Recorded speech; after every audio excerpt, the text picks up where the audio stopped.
आइए, आप लोगों को play with mathematics YouTube channel पर स्वागत है। आप लोग पिछले लेक्चर में मैट्रिक्स का डिफिनीशन, मैट्रिक्स से रिलेटेड बेसिक क्वेश्चन कर लिए। उससे आगे हमको पढ़ना था टाइप्स ऑफ मैट्रिक्स। तो उम्मीद है कि आप लोग अच्छे से उस लेक्चर को कवर किए होंगे, जिसमें हम मैट्रिक्स के ऑर्डर के बारे में पढ़े थे। रो क्या है, कॉलम क्या है, मैट्रिक्स का एलिमेंट क्या है, इस सब चीज़ के बारे में पढ़ लिए थे। तो आज हम पढ़ेंगे टाइप्स ऑफ मैट्रिक्स के बारे में। तो उम्मीद है कि आप लोग पढ़ रहे होंगे और इस लेक्चर को भी अच्छे से पढ़ेंगे। तो आइए शुरू करते हैं। सबसे फर्स्ट टाइप है, सबसे पहले टाइप्स ऑफ मैट्रिक्स में देखेंगे। सबसे पहला टाइप है रो मैट्रिक्स। ठीक है, रो मैट्रिक्स, इसके नाम से पता चल रहा है, इसका नाम है रो मैट्रिक्स, यानी रो से रिलेटेड कुछ बातें होंगी इसमें। ठीक है, तो रो मैट्रिक्स कहने का मतलब हम बता दिए हैं पिछले लेक्चर में कि कोई मैट्रिक्स इस प्रकार से है। ठीक है, 1 2 3 4 5 6 7 8 9 5 कुछ भी। ठीक है, तो ये जो लाइन दिख रहा है, जो पड़ा हुआ है, उसको हम रो बोलते हैं। ठीक है, इसी को हम रो बोलते हैं, इसी को हम रो बोलते हैं। ठीक है, और इसी को हम रो बोलते हैं। और ये जो खड़ा नजर आ रहा है, इसको हम कॉल्यूम बोलते हैं, इसको हम कॉल्यूम बोलते हैं, इसको भी कॉल्यूम बोलेंगे, इसको भी कॉल्यूम बोलेंगे। इसी प्रकार से हम रो और कॉल्यूम को समझ लिए थे। ठीक है, और इसके जो बीच में आने वाला है नंबर 1 2 3, जैसे 4 5 6 7 8 5 कुछ भी। ठीक है, तो जो एक दिख रहा है, इसी को हम बोलते हैं एलिमेंट। क्या बोलते हैं? एलिमेंट बोलते हैं। इसी को हम एलिमेंट्स बोलते हैं। इसी को मेंबर भी बोल सकते हैं, मेंबर। ठीक है, तो इतना बेसिक बात हम जान लिए थे। इससे आगे देखते हैं हमको टाइप्स ऑफ मैट्रिक्स में, जो कि पहला टाइप है हमारा रो मैट्रिक्स। ठीक है, तो आइए, रो मैट्रिक्स का डेफिनेशन है a matrix is said to be row matrix. कहने का मतलब हुआ किसी मैट्रिक्स को हम रो मैट्रिक्स तब कह सकते हैं जब उसके लिए कंडीशन है इफ इट है जो ओनली वन रो। कोई मैट्रिक्स ऐसा है जिसके पास केवल एक रो हो, उसी को हम रो मैट्रिक्स बोलेंगे। कॉलम से हमको कोई मतलब नहीं है, यानी कि किसी भी मैट्रिक्स में अगर नंबर ऑफ रोज 1 होगा तो उसको हम बोलेंगे रो मैट्रिक्स।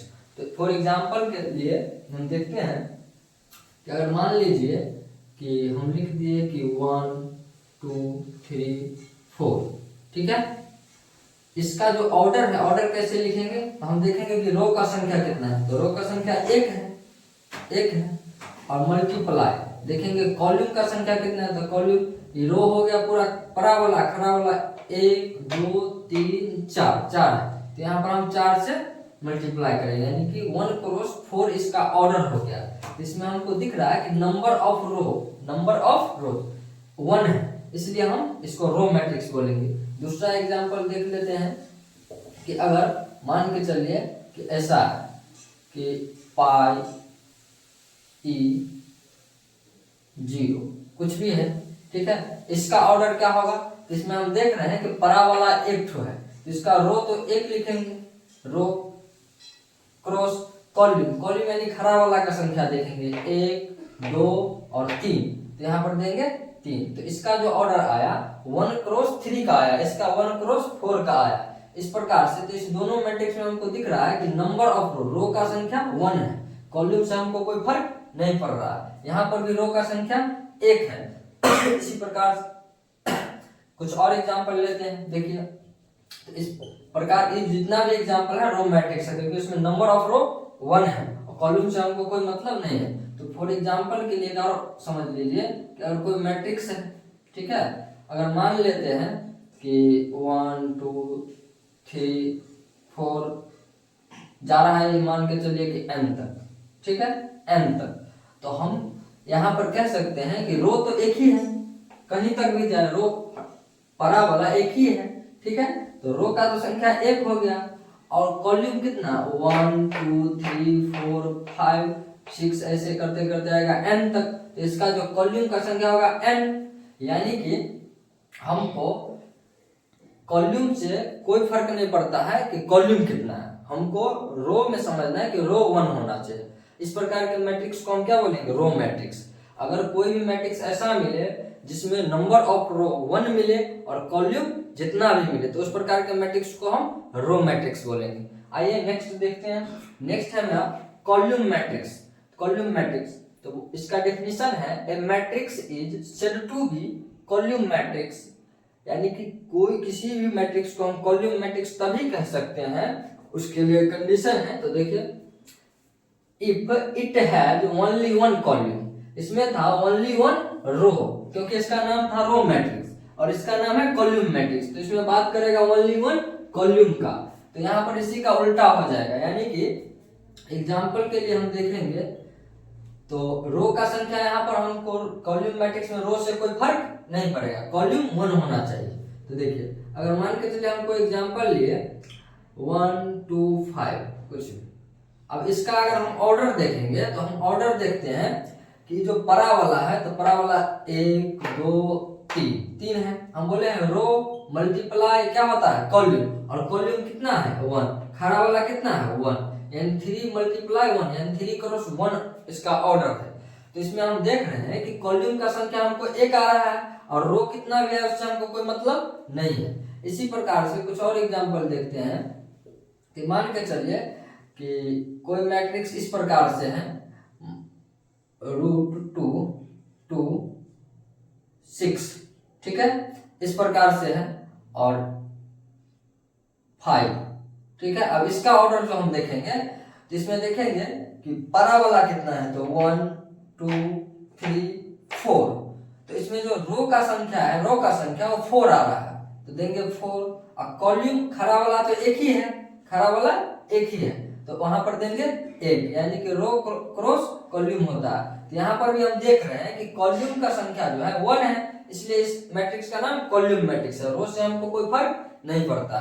नेक्स्ट एग्जांपल अगर हम देखते हैं कि कहीं पर आ जाता है इस प्रकार से कि 1 2 3 4 डॉट डॉट n तक जा रहा है, n तक जा रहा है, तो अब इसमें देखिए इसमें जो रो का संख्या देखेंगे तो 1 2 3 4 5 6 7 ऐसे करते करते n तक जाएंगे। तो इसमें हम रो का संख्या हो जाएगा n और क्रॉस, और कॉलम तो एक ही ना होगा, कहीं तक भी चल जाए 1 ही होगा, तो कॉलम का संख्या 1, इसलिए इस प्रकार के मैट्रिक्स को हम कॉलम मैट्रिक्स बोलेंगे। उम्मीद है आप लोग अच्छे से समझ रहे होंगे।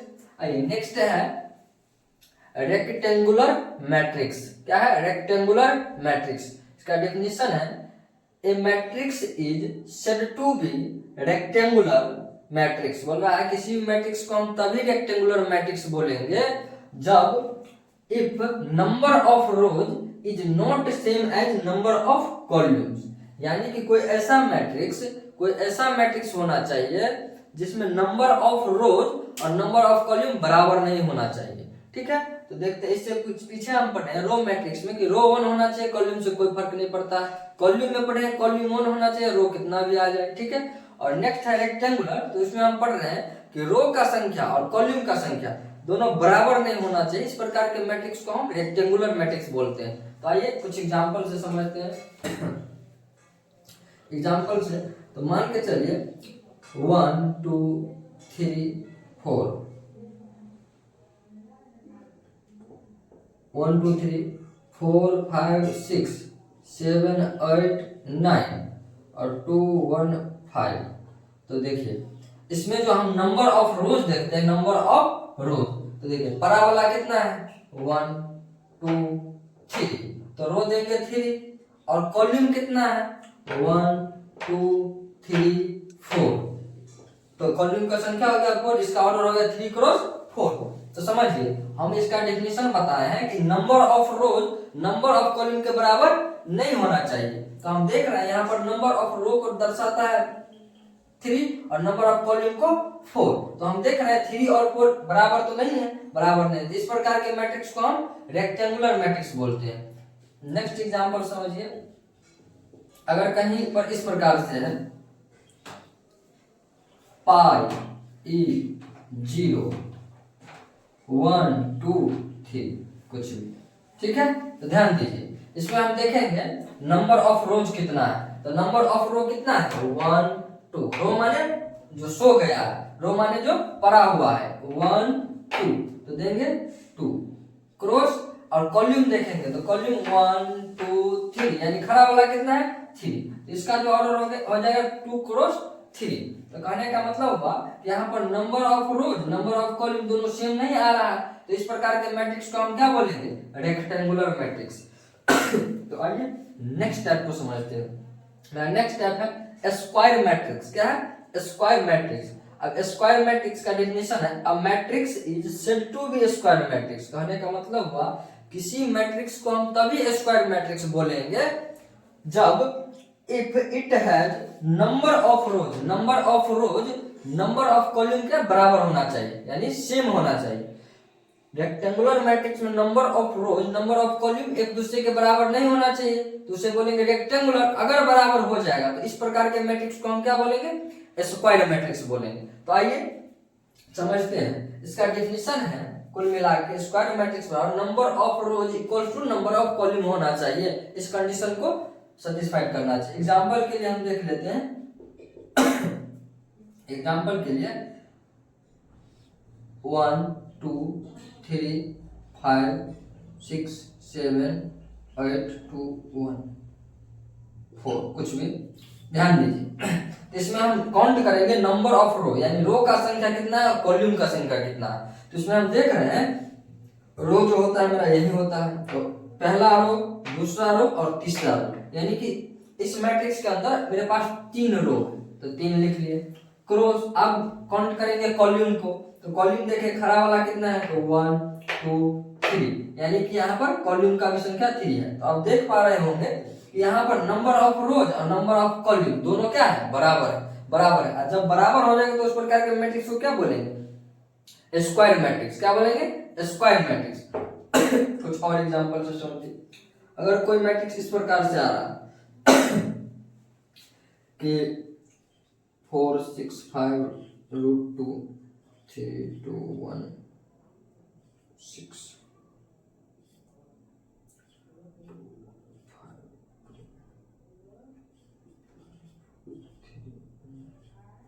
अब ध्यान दीजिए, इसमें हम number of row number of column count करेंगे। तो नंबर ऑफ रो हो गया जो परा हुआ है, तो परा हुआ कितना है, 1 2 3 4, तो इसका ऑर्डर हो जाएगा 4 और क्रॉस। अब नंबर ऑफ कॉलम काउंट करेंगे, तो खड़ा वाला कितना है, 1 2 3 4, तो 4 क्रॉस 4 का ऑर्डर है, यानी number of row number of column के बराबर आ रहा है। तो हम इस प्रकार के मैट्रिक्स को क्या बोलेंगे, स्क्वायर मैट्रिक्स बोलेंगे। ठीक है, तो उम्मीद है कि आप लोग अच्छे से समझ रहे होंगे। एक बार समझिए, रो मैट्रिक्स हम उस मैट्रिक्स को बोलेंगे जिस मैट्रिक्स में नंबर ऑफ रो 1 होना चाहिए। रो का संख्या फिक्स रहेगा, कितना रहेगा रो मैट्रिक्स के लिए, 1।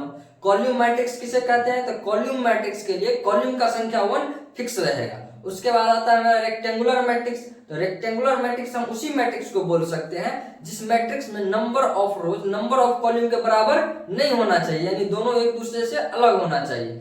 उसके बाद नेक्स्ट पढ़े हैं स्क्वायर मैट्रिक्स।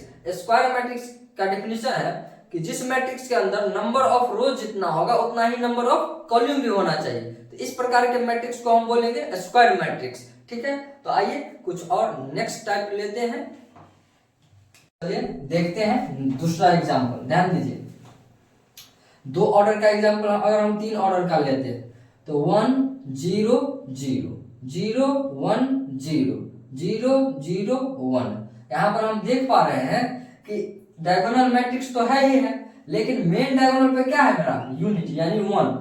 डायगोनल मैट्रिक्स होना चाहिए और उसके मेन डायगोनल पर ऑल एलिमेंट्स क्या होना चाहिए, 1 होना चाहिए, जो कि हम दे दिए हैं। इस प्रकार के मैट्रिक्स को हम क्या बोलते हैं, यूनिट मैट्रिक्स या आइडेंटिटी मैट्रिक्स। अगर हम 4 ऑर्डर का देखते हैं तो ध्यान दीजिए, 1 0 0 0 0 1 0 0 0 0 1 0 0 1 0, ध्यान दीजिए। उसके बाद 0 0 0 1, ध्यान दीजिए। इसके मेन डायगोनल पर हम देखेंगे तो क्या बन रहा है, 1 1, और बाद बाकी एलिमेंट्स क्या है, 0। तो इस प्रकार के मैट्रिक्स को हम क्या बोलते हैं, यूनिट मैट्रिक्स या आइडेंटिटी मैट्रिक्स। ठीक है, तो आप लोग समझ पा रहे होंगे कि डायगोनल मैट्रिक्स में ही डायगोनल पर अगर हम ऑल एलिमेंट्स को 1 कर दे, बाकी का एलिमेंट्स 0 तो है ही पहले से, इस प्रकार के मैट्रिक्स को हम क्या बोलेंगे?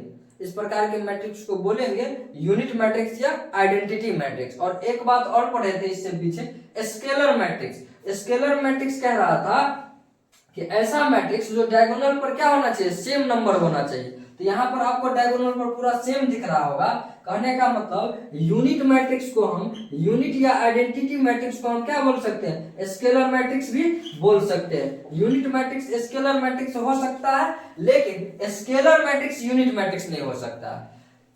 यूनिट मैट्रिक्स स्केलर मैट्रिक्स हो सकता है, लेकिन स्केलर मैट्रिक्स यूनिट मैट्रिक्स कभी नहीं हो सकता। इस बात को ध्यान में रखेंगे। इसका नोट है, ध्यान दीजिए, यूनिट मैट्रिक्स या identity matrix, unit matrix of order n is denoted by I और In। कहने का मतलब ये हुआ कि अगर यहाँ पर हम लिए हैं यूनिट मैट्रिक्स, यूनिट मैट्रिक्स को सबसे पहली बात I से डिनोट करते हैं, I n से भी कर सकते हैं, n जहां पर ऑर्डर ऑफ मैट्रिक्स है। कहने का मतलब अगर ये 2 ऑर्डर का है तो हम सीधा इसको I बराबर इतना भी लिख सकते हैं या I2 भी लिख सकते हैं। कहने का मतलब 2 बताता है ऑर्डर को, यहाँ पर n बता रहा है ऑर्डर को। इसी प्रकार से इसको अगर हम I भी बोलते हैं तो कोई दिक्कत नहीं है, इसको अगर हम I बोलते हैं फिर भी कोई दिक्कत नहीं है, इसको अगर हम I3 बोलते हैं फिर भी कोई दिक्कत नहीं, क्योंकि इसका ऑर्डर 3x3 बन रहा है। ठीक है, इसका 2x2 बन रहा है। अब इसमें अगर हम देखेंगे तो इसको हम I भी बोल सकते हैं और I4 भी बोल सकते हैं। क्यों? इसका ऑर्डर 4x4 है। तो उम्मीद है आप लोग यहाँ तक समझ पा रहे होंगे।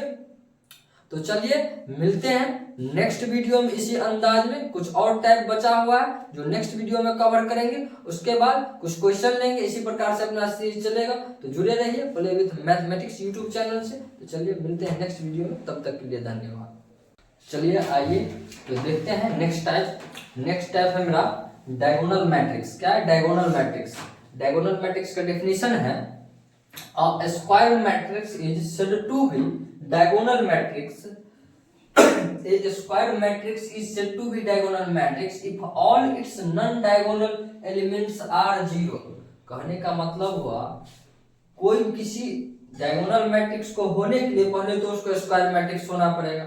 यानी कि जब भी हम डायगोनल मैट्रिक्स पढ़ेंगे तो डायगोनल मैट्रिक्स से पहले हमको स्क्वायर मैट्रिक्स के बारे में पता होना चाहिए कि स्क्वायर मैट्रिक्स हम बोलते किसको है। तभी इससे पीछे पढ़े कि स्क्वायर मैट्रिक्स उसी को बोलेंगे जिस मैट्रिक्स का number of rose number of column के बराबर हो जाएगा। तो मान के चलिए अभी हम पढ़े थे स्क्वायर मैट्रिक्स के लिए कि मान के चलिए 1 2 3 4 5 6 7 8 9। ठीक है, अब इसका ऑर्डर अगर हम देखेंगे तो पहला रो, दूसरा रो, तीसरा रो, इसमें 3 रो है।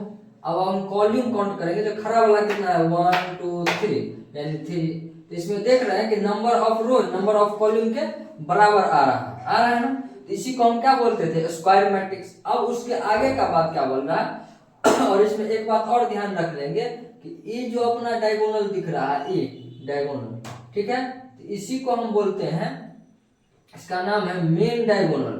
क्या होता है? Main diagonal. ठीक है, इसी का दूसरा नाम है लीडिंग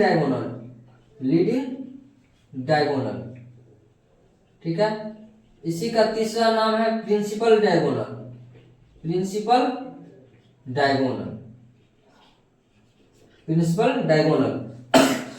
ये जो बीच वाला विकर्ण दिख रहा है, कहने का मतलब डायगोनल दिख रहा है, इसको हम 3 नाम से जानते हैं, मेन डायगोनल, लीडिंग डायगोनल और प्रिंसिपल डायगोनल। और ये जो दिख रहा है ई डायगोनल, इस डायगोनल को ऑफ डायगोनल बोलते हैं। क्या बोलते हैं? Of diagonal. ठीक है, इस डायगोनल का नाम हुआ ऑफ डायगोनल। ठीक, तो ध्यान दीजिए। लेकिन हमको क्या पढ़ना है?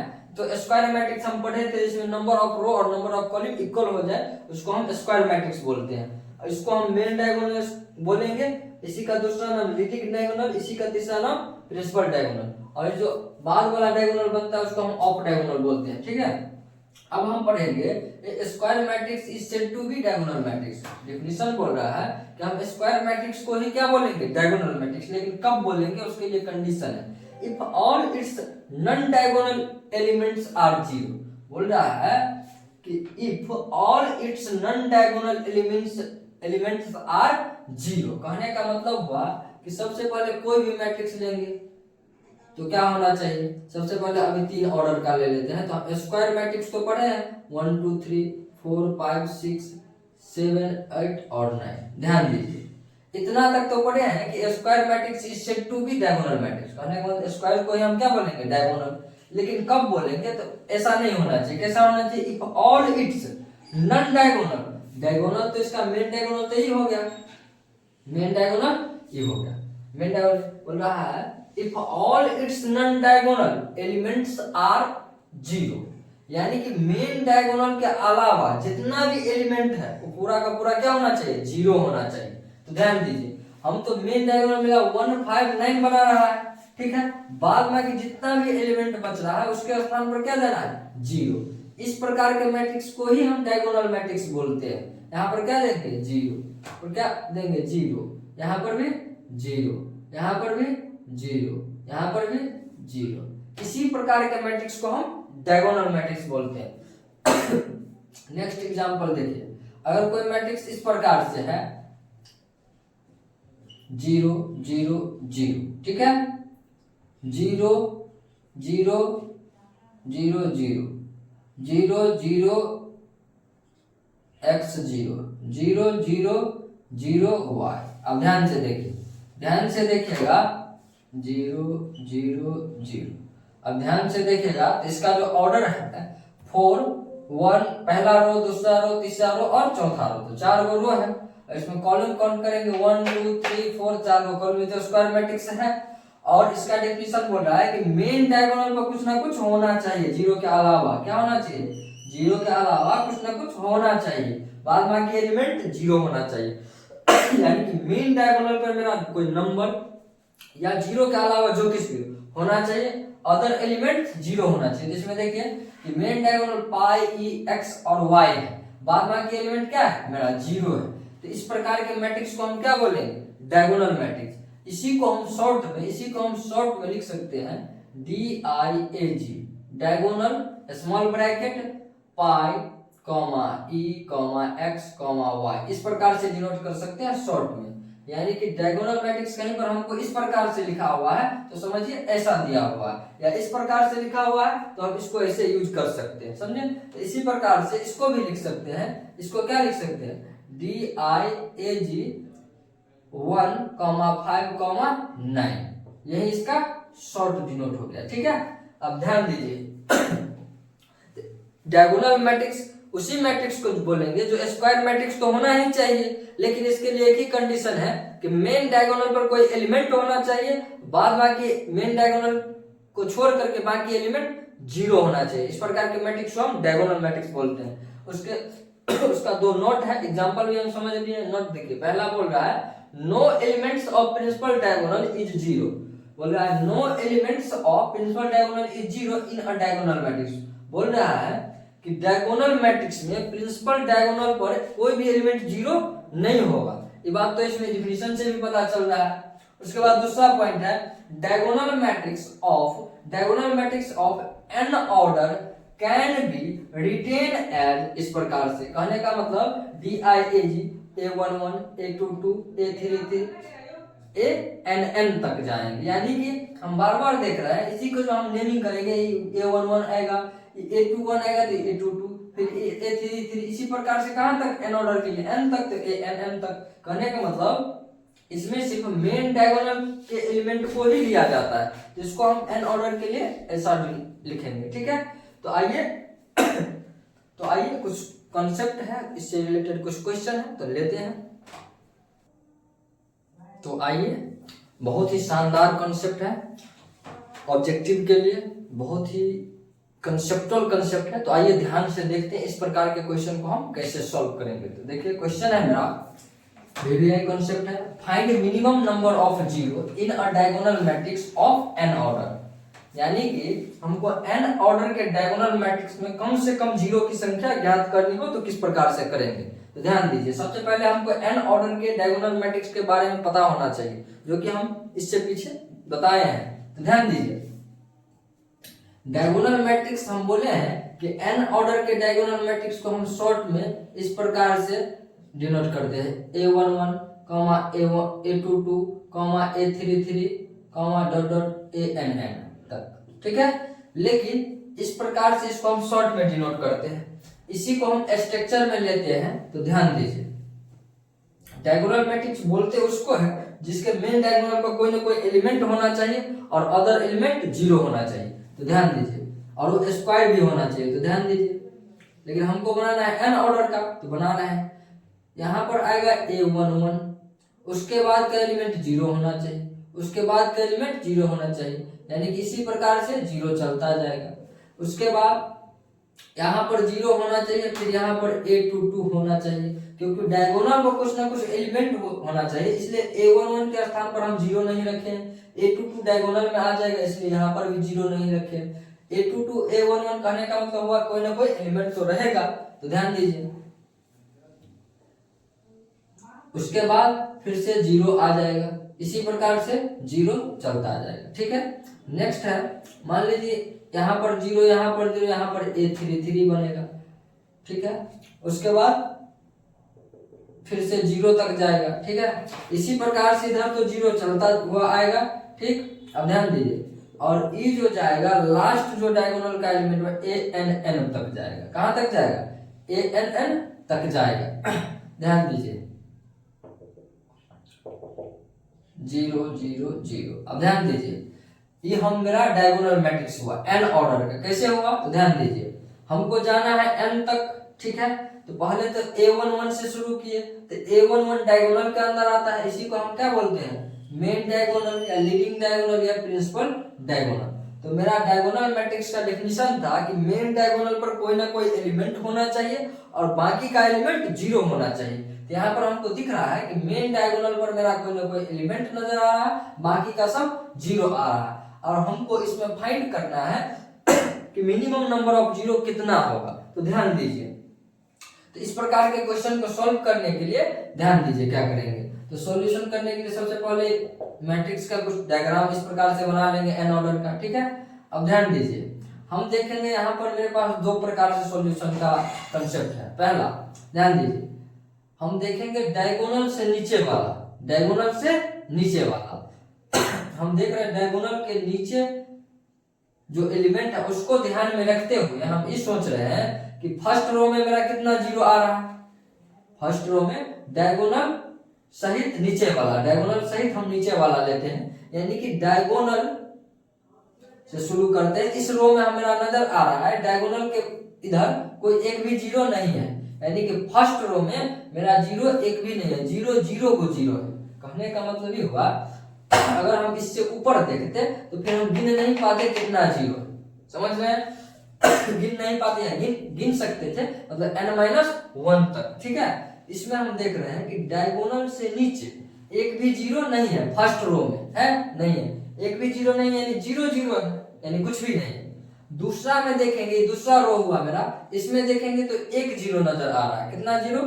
एक जीरो नजर आ रहा है। इसी प्रकार से तीसरा में आएंगे तो कितना जीरो? एक और दो, दो जीरो नजर आ रहा है, ठीक है। और इसी प्रकार से अगर हम मान लीजिए कि चौथा में आते तो मेरे पास तीन जीरो नजर आता, क्योंकि पहला रो में एक भी नहीं, दूसरा में 1, तीसरा में 2, चौथा में 3 ना आएगा, सीरीज बन रहा है, यानी पहला है तो कुछ भी नहीं, यानी एक माइनस करके आ रहा है, दूसरा में फिर एक आ रहा है, तीसरा में 2 आ रहा है, चौथा में 3 आएगा। इसी प्रकार से मेरा एनवा में क्या आएगा? n-1 आएगा। क्यों? सीरीज बन रहा है, फर्स्ट रो में एक भी जीरो नहीं, सेकेंड रो में एक जीरो, यानी कि जब फर्स्ट था तो उसमें एक भी नहीं, यानी एक में से एक खत्म, ठीक है। सेकेंड है तो 2 में से एक को घटाए तो कितना बचा? 1, यानी कि 1। तीसरा में 2 है, यानी कि 3 में से 1 घटा होगा तभी 2 आया है, और चौथा में 3 है, यानी 4 में से 1 घटा होगा तभी 3 है। इसी प्रकार से एनवा है तो n में से 1 को घटाएंगे। अब हम क्या करेंगे, ये मेरा जीरो का संख्या होगा। क्या हुआ? डायगोनल के नीचे वाला, डायगोनल के नीचे वाला, लेकिन एक सेम डायगोनल के ऊपर भी बनेगा। तो ध्यान दीजिए, इसी सब को अगर हम जोड़ लेते हैं, यानी कि अगर हमको फाइंड करना है मिनिमम, क्या फाइंड करना है? मिनिमम नंबर ऑफ जीरो, ध्यान दीजिए।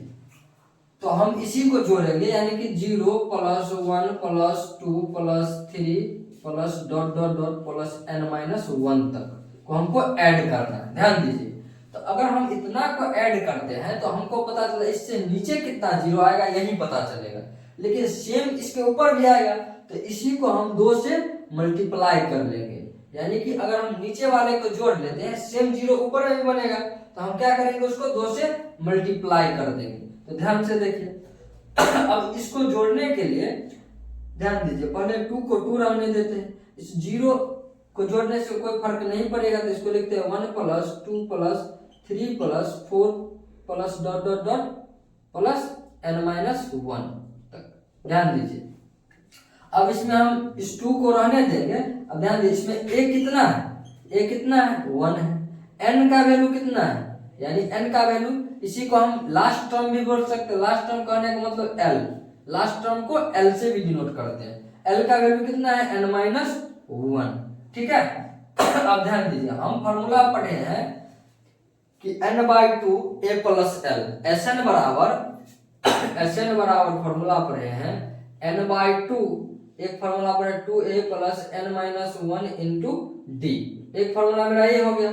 दूसरा फॉर्मूला हो गया मेरा Sn बराबर n/2 a प्लस l।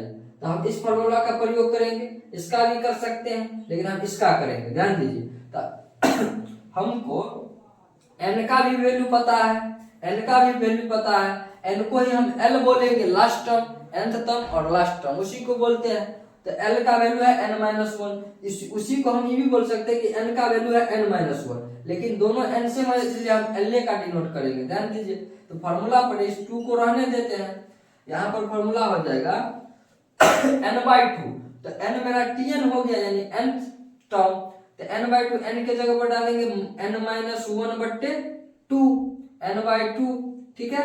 अब ध्यान दीजिए, उसके बाद क्या डालेंगे a प्लस l, फॉर्मूला क्या होता है a प्लस l, तो a मेरा हो गया प्रथम टर्म जिसका वैल्यू 1 है, और l हो गया मेरा n-1। अब यहाँ से हम कैलकुलेट कर लेंगे, तो यहाँ से 1 से 1 खत्म हो जाएगा, यहाँ से 2 से 2 खत्म हो जाएगा, मेरे पास बच जाएगा n-1 इंटू n। इसी को हम अच्छा से लिख लेंगे, तो n इंटू n-1 आ जाता है, यानी कि n ऑर्डर के डायगोनल मैट्रिक्स में मिनिमम नंबर ऑफ जीरो की संख्या n इंटू n-1 होती है। इसको हम चेक कर लेते हैं कि हम जो ये फॉर्मूला डिराइव किए सही है या गलत है। तो मान के चलिए कि हम चेक कर लेते हैं 3 ऑर्डर के लिए, जहां पर n ऑर्डर को बताता है 3 ऑर्डर के लिए। हम पता करते हैं कि 3 ऑर्डर के डायगोनल मैट्रिक्स में नंबर ऑफ जीरो कितना है। तो फॉर्मूला होता है n इंटू n-1। तो ध्यान दीजिए, n का वैल्यू हो गया 3, तो 3 इंटू 3-1, कहने का मतलब 3 गुना 2 6। इस फॉर्मूला के अनुसार 3 ऑर्डर के डायगोनल मैट्रिक्स में नंबर ऑफ जीरो कितना होगा 6 होगा। तो हम 3 ऑर्डर के डायगोनल मैट्रिक्स को बनाकर भी देखते हैं। 3 ऑर्डर के डायगोनल मैट्रिक्स में मान चलिए यहाँ पर 1 लेते हैं, 0 0 0 2 0 0 0 3।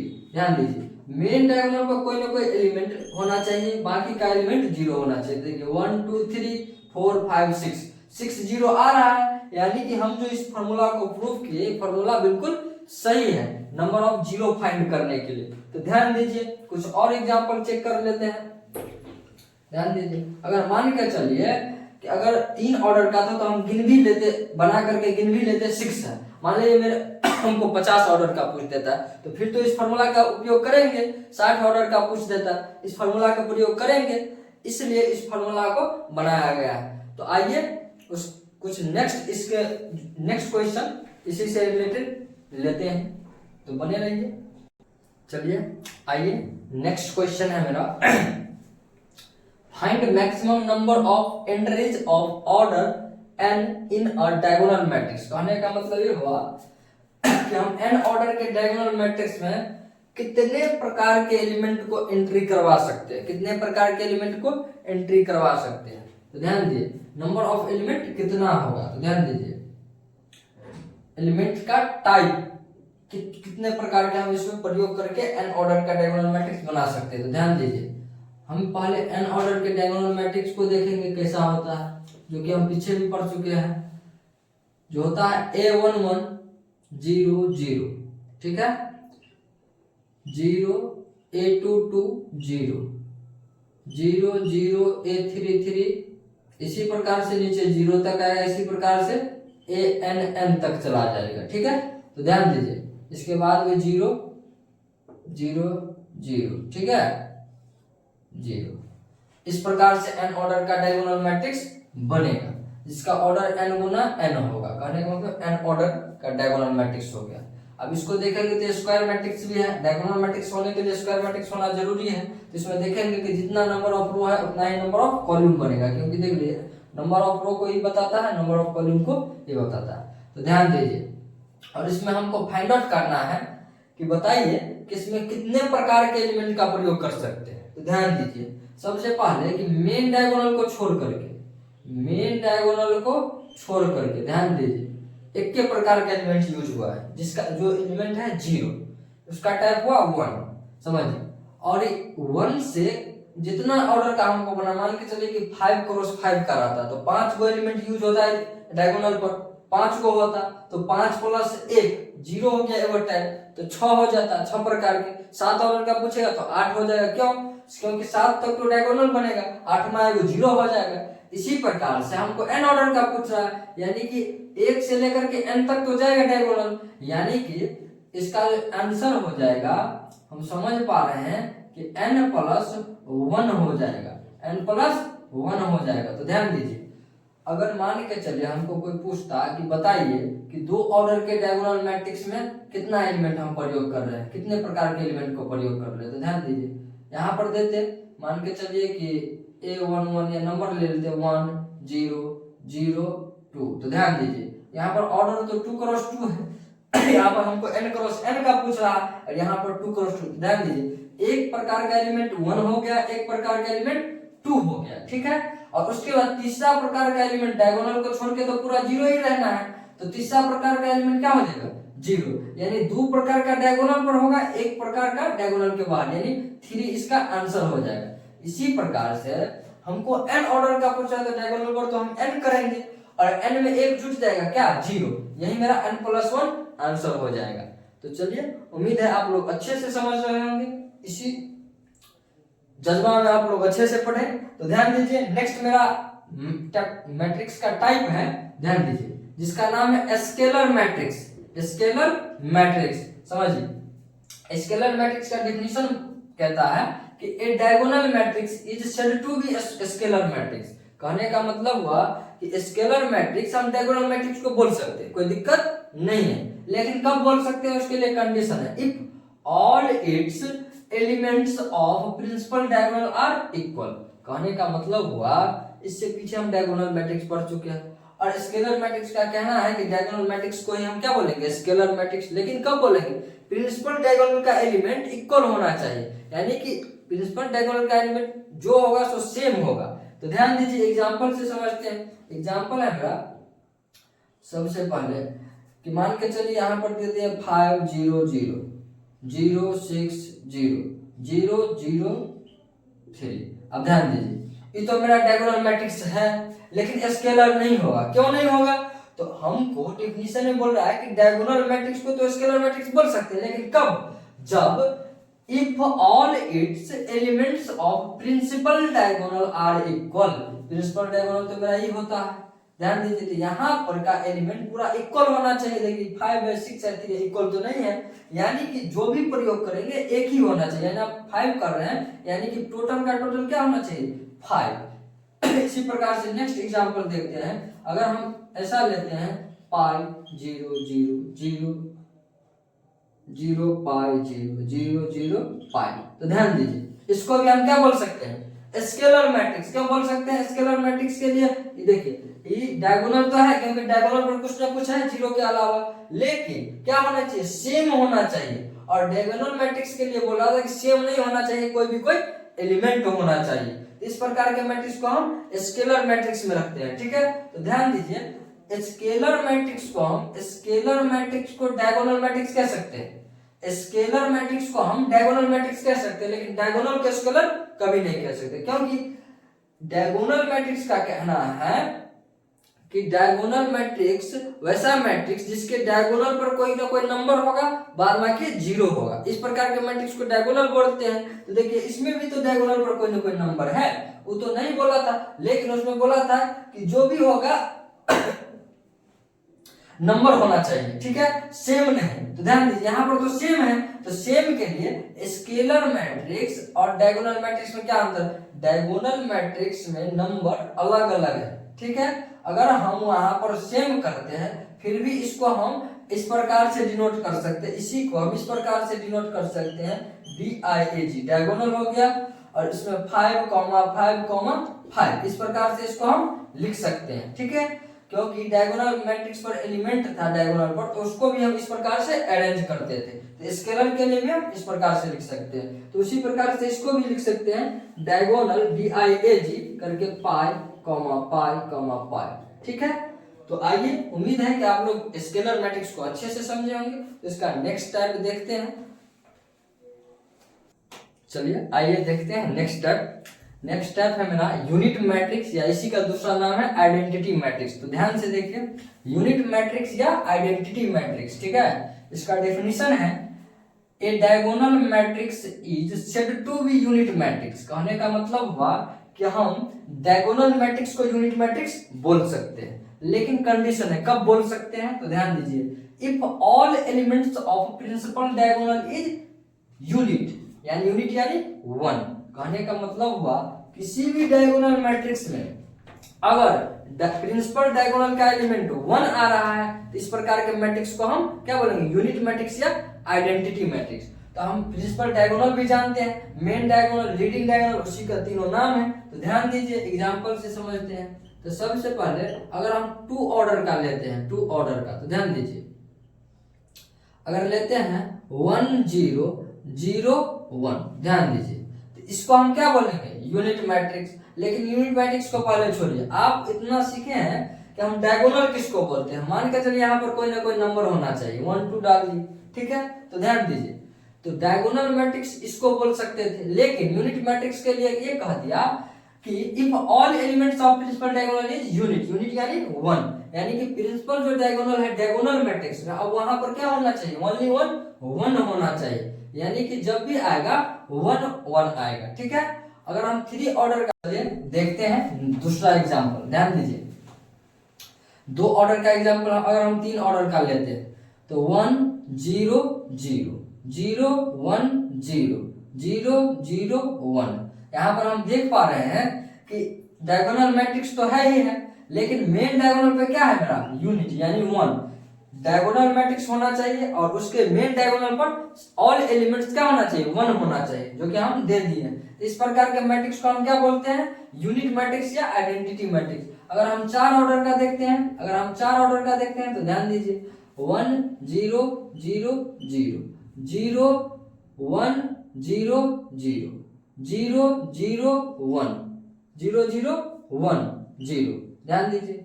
उसके बाद 0 0 0 1, ध्यान दीजिए। इसके मेन डायगोनल पर हम देखेंगे तो क्या बन रहा है, 1 1, और बाद बाकी एलिमेंट्स क्या है, 0। तो इस प्रकार के मैट्रिक्स को हम क्या बोलते हैं, यूनिट मैट्रिक्स या आइडेंटिटी मैट्रिक्स, ठीक है। तो आप लोग समझ पा रहे होंगे कि डायगोनल मैट्रिक्स में ही डायगोनल पर अगर हम ऑल एलिमेंट्स को 1 कर दे, बाकी का एलिमेंट्स 0 तो है ही पहले से, तो इस प्रकार के मैट्रिक्स को हम क्या बोलेंगे, इस प्रकार के मैट्रिक्स को बोलेंगे यूनिट मैट्रिक्स या आइडेंटिटी मैट्रिक्स। और एक बात और पढ़े थे इससे पीछे, स्केलर मैट्रिक्स। स्केलर मैट्रिक्स कह रहा था कि ऐसा मैट्रिक्स जो डायगोनल पर क्या होना चाहिए, सेम नंबर होना चाहिए। तो यहाँ पर आपको डायगोनल पर पूरा सेम दिख रहा होगा। कहने का मतलब यूनिट मैट्रिक्स को हम, यूनिट या आइडेंटिटी मैट्रिक्स को हम क्या बोल सकते हैं, स्केलर मैट्रिक्स भी बोल सकते हैं। यूनिट मैट्रिक्स स्केलर मैट्रिक्स हो सकता है, लेकिन स्केलर मैट्रिक्स यूनिट मैट्रिक्स नहीं हो सकता। यूनिट मैट्रिक्स स्केलर मैट्रिक्स हो सकता है, लेकिन स्केलर मैट्रिक्स यूनिट मैट्रिक्स कभी नहीं हो सकता। इस बात को ध्यान में रखेंगे।